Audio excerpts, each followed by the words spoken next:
title shot, you've been in Bellator, very considered one of the Bellator. You get this title shot, how cool is it? I feel great. You know, put on a lot of time. You know, a lot of work for this to get to that moment. And you know, I'm hoping it's coming soon, man. Because like I said, if not, I'm just gonna keep getting better. What do you think of the Chandler situation? Does that bother you? Are you worried about it? I'm not worried about it at all. You know, whether he comes, stays, or goes. You know what I mean? It's you know, I know they're still gonna let him fight for the title. So they got to make a decision, see what they're going to do, and then you know, make some room for them coming. How do you feel you match up against him? I feel like I can match up against anybody good. You know, I think my strengths are my strengths, and I think I could, you know, knock anybody out on any given night. If I have to grapple, I'll grapple. You know, my jiu-jitsu is on point, so I ain't even worried about it. Impressive finish tonight. I mean, how did you feel about your performance overall? Good. I mean, I felt like I was a little bit heavy-footed. You know, and I think it was because I was looking for the knockout. You know, I mean, coming in this fight, I told myself I have to end it, you know, in a nice knockout to make a statement for a title fight. So I think I kind of got that stuck in my head. So I didn't have as much movement as I would have liked to have, but I got it done. You mentioned hurting your hand early on. I mean, did that give you any sense of urgency? Were you concerned at all that like it might be something that could end the fight? Not end the fight for me, because you know I broke my hand like 4 times and I fought to decisions. You know, so definitely not end the fight for me, but it did give me a sense of urgency. I knew I had to get in there, you know, finish it quick, because you know between rounds my adrenaline was going to go down, and that's when it was going to start hurting. And then I would have to point fight him for 2 more rounds after that. And I broke my hand my last fight in the first round, so I had to go out there and point fight for 3 rounds. You know. I remember. Do you feel like it's broken now, or do you? I mean, I know you haven't. I'm 100% broken. Yeah, the bone's sticking out. It's not too bad. It's when I move it hurts, but yeah, try not to move it. Is it being not the same hand every time you broke it? Or? No, it's been, I've broken both my hands. Last time was my left one. I thought you were practicing to cradle a baby when you got home. Do you know what I mean? So, I've got enough practice. We've got a newborn at home. That's so, right, yeah. Yep. You're a very bad man tonight, the way you finished that fight. But you were an even better bad man when you called for the lightweight title shot. Can you talk to us a bit more about that? Because it must be frustrating. You're one of those. We talked about on Wednesday how you really are a grower in this career, in this sport. You've grown and grown and grown. How much pressure can you put on Bellator to give you a title shot now and not let people sit out for too long and get the belt defended? I mean, I don't know what else I need to do. You know what I mean? Like when I win decision, I was on a 3-fight winning streak before, and I think 3 of them or 2 of them were decisions, and they kind of were like, oh, well, it's kind of boring. And they don't tell me that directly, but you know, that's what I kind of hear. And then you know, so I put in my head I have to get some knockouts. I think out of my last 4 fights, I got 2 knockouts, I think, or 3, 2 knockouts, 2 decisions. So you know, I'm going in and trying to make statements, and I don't know how else to put a pressure on them, you know, without, you know, by knocking everybody out. You know, I don't think there's any other better way to win. Well, I mean, they're looking for exciting fights to put on DAZN now. You know, the new deal, and you know, you are going to go and deliver every time you fight, aren't you? I mean, you go out on your sword. Yeah. I'm just waiting for the day to start giving bonuses, man, because I think I'd be rich right now. Yeah.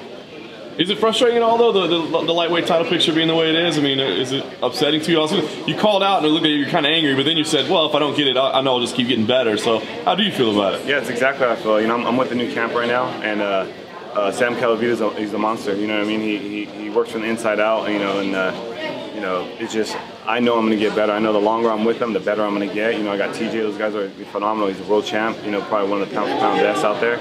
And he's always giving me little tips, so it's, I really believe the longer I'm there, the better I'm going to get. So really, I won't even be mad if I don't get a title shot anytime soon. I'll just go out there and be able to perform and just, you know, get some more knockouts for you guys.